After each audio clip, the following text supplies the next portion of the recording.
Okay आज आप task और लाइन ग्राफ डील कर रहे हैं तो लाइन ग्राफ की गल करिए पहला बेसिक इन्फॉर्मेशन टास्क वाला लाइन ग्राफ बेसिक इन्फॉर्मेशन की गल करिए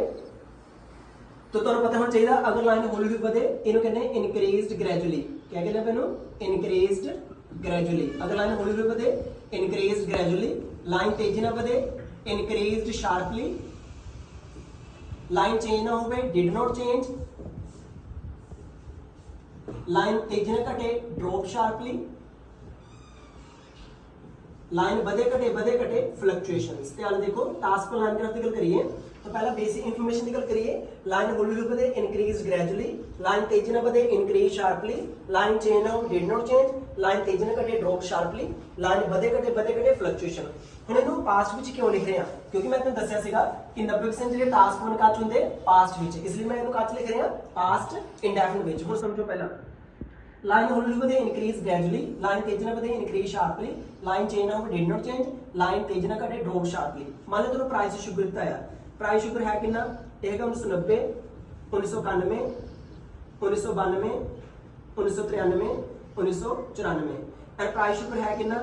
1 रुपया 2 रुपए 3 रुपए 4 रुपए 5 रुपए 6 रुपए ठीक है तो तुहानू पता ही है सी दी इंग्लिश क्या होती है वाज सी दी इंग्लिश क्या होती है वाज सन दी इंग्लिश क्या होती है वर है दी इंग्लिश क्या होती है इज या एम एंड हां दी इंग्लिश क्या होती है आर तो मैं कहूंगा 1990 च प्राइस शुगर 1 रुपया सी मतलब क्या होता वाज 1990 च प्राइस शुगर 1 रुपया सी तो सरेस कितना बनेगा 1990 च प्राइस शुगर 1 रुपया सी तो सरेस बनेगा इन 1990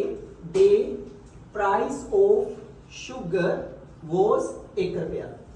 1990 ਦਾ ਪ੍ਰਾਈਸ ਸ਼ੂਗਰ 1 ਰੁਪਿਆ ਸੀ in 1990 ਦਾ ਪ੍ਰਾਈਸ ਸ਼ੂਗਰ ਵਾਸ ਕਿੰਨਾ ਸੀਗਾ 1 ਰੁਪਿਆ ਫਿਰ 1990 ਬਾਅਦ ਇਹ ਹੌਲੀ ਹੌਲੀ ਵਧਿਆ ਕਿਹੜਾ ਟੈਂਸ ਹੈ ਪਾਸਟ ਇੰਡੈਫਿਨਿਟ ਪੰਜਾਬੀ ਦਾ ਕੋਈ ਵਾਕ ਜਿਹਦੇ ਅੰਤ ਵਿੱਚ ਦਾ ਹੈ ਦੀ ਹੈ ਦੇ ਹਨ ਪ੍ਰੈਜ਼ੈਂਟ ਡੈਫਿਨਿਟ ਹੈ ਪਰ ਪੰਜਾਬੀ ਦਾ ਕੋਈ ਵਾਕ ਜਿਹਦੇ ਅੰਤ ਕੀ ਹੋਵੇ ਆ ਈ ਏ ਪਾਸਟ ਇੰਡੈਫਿਨਿਟ ਜਿਸ ਕਲਾ ਦਾ ਵਰਬ ਦੀ ਸੈਕੰਡ ਫਾਰਮ फिर 1990 बाद ए हौली हौली ਵਧਿਆ मतलब आ लगा आ ई ए पास्ट इंडेफिनिट जिसका लगता वर्ब दी सेकंड फॉर्म तो स्लैश कितना बनेगा हाउएवर आफ्टर 1990 इट इंक्रीज्ड ए ਵਧਿਆ मतलब पास्ट इंडेफिनिट कोई बाज नहीं कोई वर्ब नहीं सिर्फ दूसरी फॉर्म आई 1990 बाद ए हौली हौली ਵਧਿਆ मतलब पास्ट इंडेफिनिट आ ई ए past indefinite however after 1990 it increased gradually ठीक है फिर तेजी ना बढ़िया ये तेजी ना बढ़िया क्या टेंस है पास्ट इंडेफिनिट जिसका लगता वर्ब दी सेकंड फॉर्म तो क्या आएगा इट इंक्रीज्ड शार्पली फिर 1994 ते 1995 जो भी जे मान ने 92 93 ये नहीं बदलिया किहड़ा टेंस है पास्ट इंडेफिनिट जिसका लगता नेगेटिव च डिड नॉट तो क्या आना इट डिड नॉट चेंज तो मैं क्या कह रहा हूं प्राइस शुगर 1 रुपया सी मतलब वाज प्राइस शुगर वाज 1 रुपया ए हौली हौली ਵਧਿਆ मतलब पास्ट इंडेफिनिट इट इंक्रीज्ड ਵਧਿਆ मतलब आ लगा इट इंक्रीज्ड ग्रेजुअली ये तेजी ਨਾਲ ਵਧਿਆ मतलब past indefinite it increase sharply ये चेंज नहीं होया ये नहीं बदलिया मतलब past indefinite it did not change ये तेजी ਨਾਲ घटिया मतलब past indefinite it dropped sharply फिर 1994 में इसने फ्लक्चुएशन दिखाईयां मतलब क्या टेंस है पास्ट इंडेफिनिट आ ई ए पास्ट इंडेफिनिट जिस दूसरी फॉर्म लगनी है तो दिखाने की दूसरी फॉर्म क्या है इट शोड फ्लक्चुएशन इसका मतलब है कि सारा मोस्टली जो टास्क होना कच होता है पास्ट इंडेफिनिट पर मैं तो लास्ट टाइम दस्या सीगा कि टास्क में घੱਟੋ ਘੱਟ 3 सेंटेंस होने चाहिए किहड़े 3 सेंटेंस होने चाहिए active passive and there was तो टास्क में घੱਟੋ ਘੱਟ 3 सेंटेंस होने चाहिए एक्टिव पैसिव देयर वाज आ सिंपल है प्राइस शुगर वाज 1 रुपया ये एक्टिव है इट इंक्रीज्ड ग्रेजुअली क्योंकि पास्ट इंडेफिनिट टेंस है इंडेफिनिट हमेशा क्या होते हैं एक्टिव सेंस आ सिंपल है प्राइस शुगर वाज 1 रुपया इट इंक्रीज ग्रेजुअली ये है एक्टिव सेंस जिथे मैं लिखा इट इंक्रीज शार्पली इस जगह मैं पैसिव बना सकता अगर मैं इट इंक्रीज शार्पली जगह मैं पैसिव बनाना होगा तो क्या बनेगा ए शार्प इंक्रीज वाज सीन इसका मतलब जो इट इंक्रीज शार्पली लिखना उस जगह पर की करना ए शार्प इंक्रीज वाज सीन ये पैसिव है पैसिव क्या लगता है बाज बदलना थर्ड फॉर्म सिंपल हो गया एक्टिव हो गया पैसिव हो गया जितने में लिखे इट डिड नॉट चेंज इस जगह लिख सकना देयर वाज ए स्टैग्नेशन कोई चीज चेंज ना करे तो हम उन्होंने की कहने स्टैग्नेशन मतलब क्या है एक्टिव क्या सीगा इट इंक्रीज्ड ग्रेजुअली पैसिव क्या सीगा sharp increase was seen and there was क्या था there was a stagnation it did not change होगा आप लिख सकते हैं देयर वाज ए स्टैग्नेशन। एक चीज और समझो ओके तो थोड़ा बीच में समान जा पै गया सी क्योंकि फिगर छोटी बनाई सी ਆਪਾਂ ओके तो ओवरऑल जी आप थोड़ा रिवाइज कर लेते हैं तो मैं तो सिंपल जिहा किया कि प्राइस शुगर वाज 1 रुपया ए ਵਧਿਆ मतलब पास्ट इंडेफिनिट आ लगा तो क्या ना इट इंक्रीज्ड क्योंकि पास्ट में जो वर्ब दी सेकंड फॉर्म ठीक है। उस तो बाद ਆਪਾਂ ਦੱਸਿਆ ਸੀਗਾ कि एक बदलिया नहीं बदलिया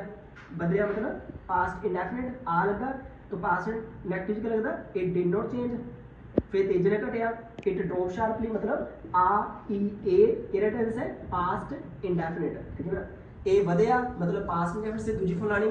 ए घटिया मतलब पास्ट इंडेफिनिट दूसरी फॉर्म लानी ए नहीं बदलिया मतलब past indefinite did not plus बहुत ही पहली फॉर्म लगानी तो मोस्टली जो टास्क फॉर पास्ट में लिखा ਜਾਂਦਾ पर ਆਪਾਂ एक्टिव पैसिव देयर वाज ਤਿੰਨੇ ਯੂਜ਼ ਕਰਨੇ ਹੁਣ ਆਪਾਂ ਇੱਕ ਜਿਹੜਾ ਸੈਂਪਲ ਹੈ ਸੋਲਵ ਕਰਦੇ ਹਾਂ। मान लो तुम सेम लाइन का पेपर कितना सॉल्व करना देखो गिवन क्या है लाइन ग्राफ कहता line graph below shows the spending on research कहता लाइन ग्राफ की शो कर रहा स्पेंडिंग दा खर्चा spending on research into renewable source of energy कोई रिन्यूएबल सोर्स ऑफ एनर्जी सीगा उत्ते क्या होया spending on research of 4 countries in 4 countries 4 country which क्या होया पैसा खर्चा करते रिसर्च पे दिता क्या है spending on research in 4 countries 4 country ने पैसा खर्च किया रिसर्च से ये 4 कंट्रियां सीगियां तो चलो मान लेने ਆਪਾਂ ਲਾ ਲਈਏ ਇਹ ਹੈਗਾ स्विट्जरलैंड लिखण ਦਾ ਪਹਿਲਾ ਚੇਤਾ ਭੁੱਲ ਗਿਆ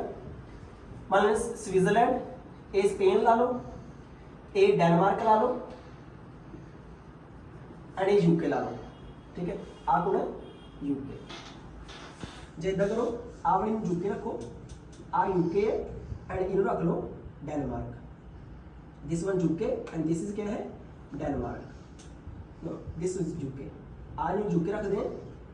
आर डी डॉट वाली है दिस वन इन रख दें डेनमार्क ठीक है। तो यूके वाली केड़ी है आ वाली यूके आ वाली एंड डेनमार्क केड़ी है आ वाली ठीक है।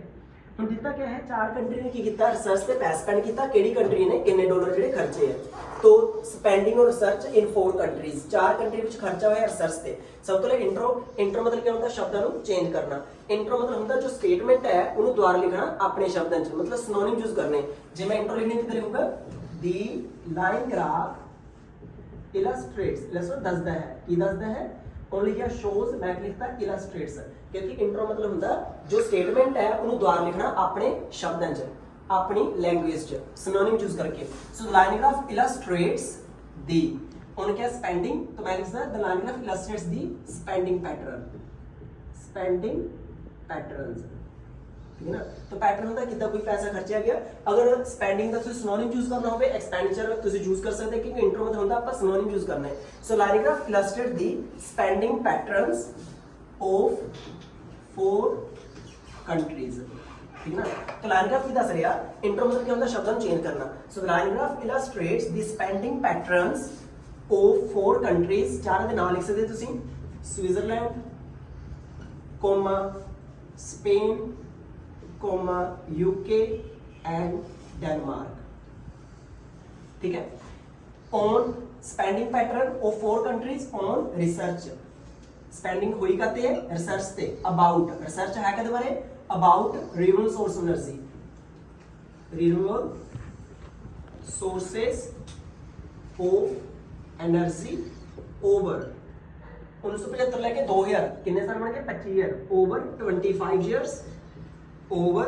25 years from 1975 to 2000 तो सिंपल इंट्रो मतलब कुछ नहीं है इंट्रो मतलब ਹੁੰਦਾ जो स्टेटमेंट है ਉਹਨੂੰ ਦੁਬਾਰਾ ਲਿਖਿਆ ਆਪਣੇ ਸ਼ਬਦਾਂ 'ਚ ਦੇਖੋ ਮੈਂ ਕੀ ਲਿਖਿਆ ਮੈਂ ਲਿਖਿਆ the line graph illustrates the spending patterns illustrate ਕੀ ਦੱਸਦਾ ਪਿਆ स्पेंडिंग पैटर्न्स ਬਾਰੇ ਦੱਸ ਰਿਹਾ ऑफ 4 कंट्रीज 4 कंट्रीਆਂ ਚਾਰ ਦਾ ਮੈਂ ਨਾਮ ਲਿਖਤੇ ठीक है। स्पेंडिंग पैटर्न है कहते रिसर्च का बारे है अबाउट रिन्यूएबल सोर्स एनर्जी ठीक है। ओवर कितने ईयर हो गया 25 ईयर क्योंकि 75 लेके 2000 कितने बन गए 25 ईयर फ्रॉम नितन है जे ਤੁਸੀਂ स्पेंडिंग ਦਾ सिनोनिम यूज करना एक्सपेंडिचर जो भी क्योंकि इंट्रो मतलब ਹੁੰਦਾ ਆਪਾਂ ਸ਼ਬਦਾਂ ਨੂੰ ਚੇਂਜ ਕਰਨਾ इंट्रोडक्शन होगी नाउ BP1 BP2 तो इंट्रो के बाद ਤੁਹਾਨੂੰ पता ही है ओवरऑल लिखना ਹੁੰਦਾ पर मैं ओवरऑल नहीं लिखांगा मैं सीधा BP बनाना चाह देखो बॉडी पैरामीटर की गल करिए it is clearly seen that, ठीक है, जहां कोई भी लिंक चूज कर लो, इन डिटेल भी चूज कर दे, इन डिटेल्स। ਹੁਣ देखो it is clearly seen that ਜੇ ਮੈਂ ਸਿੱਧੀ ਬੀਬੀ ਬੰਦ ਦੀ ਗੱਲ ਕਰਾਂ, ਬੋਡੀ ਦੀ ਗੱਲ ਕਰੀਏ तो देखो ਜੇ 1975 ਦੀ ਗੱਲ ਕਰੀਏ ਤਾਂ 4 ਕੰਟਰੀ ਨੇ ਪੈਸਾ ਖਰਚਿਆ ਕਾਤੇ ਰਿਸਰਚ ਤੇ, और पैसा खर्चे डॉलर्स च, मतलब केड़ी कंट्री ने कितने डॉलर खर्चे। देखो जो 1975 की गल करिए तो 1975 च सारे नेशन ने, सारी कंट्री ने कितने डॉलर खर्चे, $0। मैं कहूँगा 1975 च सारे नेशन ने कोई पैसा नहीं खर्चिया, सारी कंट्री ने कोई पैसा नहीं खर्चिया। 1975 च सारे नेशन ने कोई पैसा नहीं खर्चिया। खर्चे में क्या टेंस है, पास्ट इंडेफिनिट है, क्योंकि ए केड़ा टेंस होता, पास्ट इंडेफिनिट। तो पता ही ना, दा है, दी है, दे हैं, प्रेजेंट डेफिनिट है, ए पास्ट इंडेफिनिट है, आ है, ई है एंड ए हन प्रेजेंट परफेक्ट है, आ सी, ई सी, ए सन केड़ा पास्ट परफेक्ट है, ठीक है ना। तो ਆਪਾਂ ਕੀ ਕਰ ਰਹੇ ਹਾਂ, ਕੱਲਾ ਆ ਇਹਦੇ ਵਿੱਚ ਪਾਸੇ ਹੈ ਲੱਗ ਜਾਂਦਾ, ਇੱਕ ਸੀ ਲੱਗ ਜਾਂਦਾ, ਪਰ ਜੇ ਕੱਲਾ ਆ ਹੋਵੇ ਕਿਹੜਾ ਟੈਂਸ ਹੈ, ਪਾਸਟ ਇੰਡੈਫਿਨਿਟ, ਜਿਸ ਚ ਲੱਗਦਾ ਵਰਬ ਦੀ ਸੈਕੰਡ ਫॉर्म। तो मैं कहूँगा 1975 च सारी कंट्री ने कोई पैसा नहीं खर्चिया, सारी कंट्री ने कोई पैसा नहीं खर्चिया। खर्चे में क्या टेंस है, पास्ट इंडेफिनिट, एंड कोई पैसा नहीं खर्चिया मतलब पास्ट इंडेफिनिट दा नेगेटिव, एंड नेगेटिव क्या लगता, पास्ट में क्या लगता, डिड नॉट प्लस वर्ब दी पहली फॉर्म। मैं लिखूंगा it is clearly seen that in 1975 की गल करिए, इन 1975 की गल करिए, all nations spent no money, कोई पैसा नहीं खर्चिया। 1975 च सारे नेशन ने कोई पैसा नहीं खर्चिया रिसर्च पे। तो इन 1975 की गल करिए, all nation spent no money, जेदन है ना इधर इसने all nation did not spend, क्योंकि पास्ट में क्या लगता, did not, all nation did not spend any, spend. So in 1975 की गल करिए, all nation did not spend any money on research. So मैं लिखा in 97 बीपी बांध की गल करें, in 1975 की गल करिए, all nation did not spend any money on research, कोई पैसा नहीं खर्चिया, कोई पैसा नहीं खर्चिया। खर्चा मतलब पास्ट इंडेफिनिट जिस नेगेटिव लगता है, did not. So in 1975 all nation did not spend any money on research, and then जब एक लाइन बाद दूसरी ऐड करनी तो क्या यूज किया मैं, एंड देन कोई पैसा नहीं खर्चिया, and then the spending in Switzerland, जी स्विट्जरलैंड स्पेंडिंग सी वो किदा वधी, कोई चीज इदा हौली हौली बढ़ती चल जाए की कहने अपन स्टडी राइज, क्या कहने अपन स्टडी। मैं तुम दसिया सीगा अगर कोई लाइन इदा बढ़े जस्ट लाइक दिस, तीनों पर की कहते हैं स्टडी राइज। तो मैं लिखा in 1975 all nation spent no money and then the spending in Switzerland, जी स्पेंडिंग थी ना स्विट्जरलैंड विच वो स्टडीली बढ़ी, स्पेंडिंग इन स्विट्जरलैंड जब बाय स्विट्जरलैंड जी स्पेंडिंग मतलब खर्चा सीगा स्विट्जरलैंड दे विच रिसर्च ते वो स्टडीली ਵਧਿਆ, ਜਿਹੜਾ खर्चा स्टडीली ਵਧਿਆ मतलब क्या टेंस है, पास्ट इंडेफिनिट है, ठीक है ना। तो जिसका लगता है वर्ब दी सेकंड फॉर्म। तो all nation spent no money on research and then the spending in Switzerland increased, ਵਧੀ किदा ਵਧੀ, स्टडीली, कोई चीज दा हौली ਵਧੀ चल जाए तो कहने study rise. All nations spent no money, कोई पैसा नहीं खर्चा, and then the spending in Switzerland increased steadily and reached कितने पहुंच गया, $5, कितने पहुंच गया, कितने डॉलर है, $6 ला थे, and reached $6 by कितना जी रहे थे 2000, कितना जी रहे by 2000, इधर लिख सकते हैं, in 2000 लिख सकते हैं। तो in 1975 all nation spent no money, कोई पैसा नहीं खर्चा, and then the spending in Switzerland increased steadily, ਜਿਹੜੀ स्पेंडिंग सी स्विट्जरलैंड ਚ ਉਹ स्टडीली ਵਧੀ, स्टैंडिंग ਜਿਹੜੀ स्पेंडिंग है स्टडीली ਵਧੀ ई लगा ए पास्ट इंडेफिनिट जिस क्या वर्ब दी सेकंड हो चुकी थी। The spending in Switzerland increased steadily and reached कितने पहुंच गई, $6 by 2000। On the other hand दूसरे नेशन की गल करिए, ये तो हो गया स्विट्जरलैंड। दूसरे पासे गल करिए on the other hand, on the other hand हम देखो ये तो खत्म हो गया, ये स्टडीली ਵਧੀ, स्पेंडिंग ਜਿਹੜੀ ਵਧੀ मतलब पास्ट पेमेंट। जे स्पेन की गल करिए देखो 1975 ਤੋਂ ਲੈ ਕੇ 80 ਤੱਕ ਜਿਹੜੀ ਸਪੇਨ ਜਿਹੜੀ ਸਪੈਂਡਿੰਗ ਸੀਗੀ ਪਰ ਪਰਸਨ ਜਿਹੜੀ ਸਪੈਂਡਿੰਗ ਸੀਗੀ ਰਿਸਰਚ ਤੇ ਉਹ ਪਹਿਲੇ ਸੀ 0 ਫਿਰ ਹੋ ਗਈ $1 मतलब ਸਪੈਂਡਿੰਗ ਕਿੰਨੇ ਡਾਲਰ ਵਧੀ, $1 ਵਧੀ। ਖਰਚਾ ਪਹਿਲੇ 5 ਸਾਲਾਂ ਚ 75 80 ਪਹਿਲੇ 5 ਸਾਲਾਂ ਚ ਸਪੇਨ ਕੋਲ ਹੈ ਇਹ ਡੋਟ ਵਾਲਾ ਆ देखो पहला से 0 तो पहले 5 साल क्या होया $1 वध गया, मतलब ਜਿਹੜਾ ਖਰਚਾ ਸੀਗਾ ਐਕਸਪੈਂਡੀਚਰ $1 ਵਧਿਆ। ਵਧਿਆ ਮਤਲਬ ਕਿਹੜਾ ਟੈਂਸ ਹੈ? ਪਾਸਟ ਇੰਡੈਫਿਨਿਟ। क्या ना on the other hand the expenditure per person in Spain, ये भी क्या हो गया? grew। अगर grew नहीं यूज करना, claimed by $1 in। देखो ना पहला से 0 फिर होगा 1, कितना डॉलर बढ़ गया? ठीक है ना, claimed by $1 in first 5 years, in first 5 years। but then फिर क्या होया? but then it did not change। देखो फिर चेंज नहीं होया, ये नहीं बदलिया, ये नहीं बदलिया, नहीं बदलिया। कितना टेंस है? पास्ट इंडेफिनिट, जिसका लगता है डिड नॉट। ठीक है ना, तो मैं लिखिया the on the other hand the expenditure per person in Spain claimed by $1 in first 5 years, but then it remained unchanged। ये नहीं बदलिया, it remained unchanged till कदों तक? it remained unchanged till 1990। एंड चलो जे तुसी इत्थे चलो फिनिश कर देने, but then it remained unchanged till 1990 and grew to over $10 in. फिर क्या हो गया? इट रिमेन्ड अनचेंज्ड टिल 1990, फिर क्या हो गया? ग्रू टू कितने तक फिर बढ़ गया, ये अगेन बढ़िया।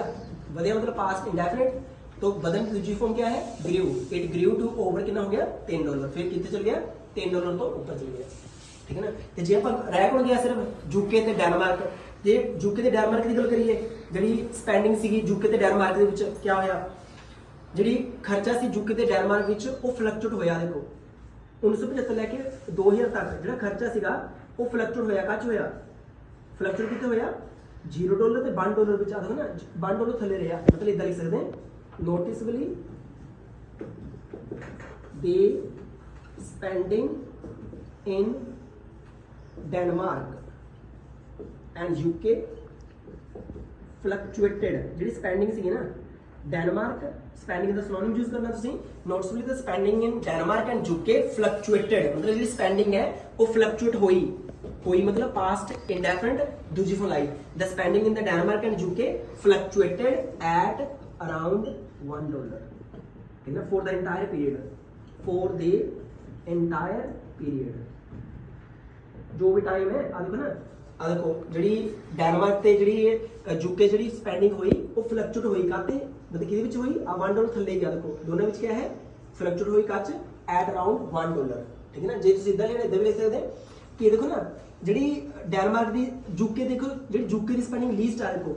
आ यूके ना आ वाला दिस वन, आ देखो घट घट घट, आ भी घट, सिर्फ 1990, सिर्फ 1900 ब्रीफ टाइम पीरियड से 1990 सीगा जी यूके की स्पेंडिंग है जो थ्रू आउट द पीरियड है वो लीस्ट रही,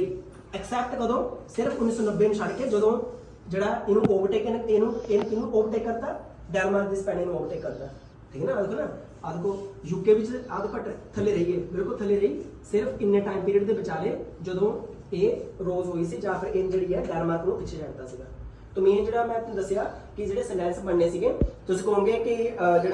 प्राइस इन्ना सी मतलब वाज, प्राइस वाज इन्ना, ए वधिया मतलब आ पास्ट इंडेफिनिट, इट इनक्रीज्ड, ए घटिया मतलब past indefinite, it decreased, A change नहीं होया आ पास्ट इंडेफिनिट। फिर स्टैग्नेशन पास जो भी लिखना होवे तो मोस्टली जो टास्क है पास्ट इंडेफिनिट विच लिखा जाएगा। इस तो अलावा तुसीं वेरिएशन करनी है, एक्टिव पैसिव सारे यूज करने हैं। बाकी टास्क वन जो लिंकर है उत्ते ध्यान देना, जो लाइन ग्राफ करने से चलो मैं पाइवट दसांगा जो कंपेयर के लिंकर करिए आप टास्क वन यूज कर सकते हो। तो मेन है कि जो मैं तुम कराया टेंस का ध्यान रखना कि पास्ट इंडेफिनिट टेंस टास्क में कितना यूज होएगा। इस तरह मेरे काफ़ी सारी वीडियोस है, तुम उन्होंने वॉच करो, टास्क अंदर सैट हो जाएगा। Thank you.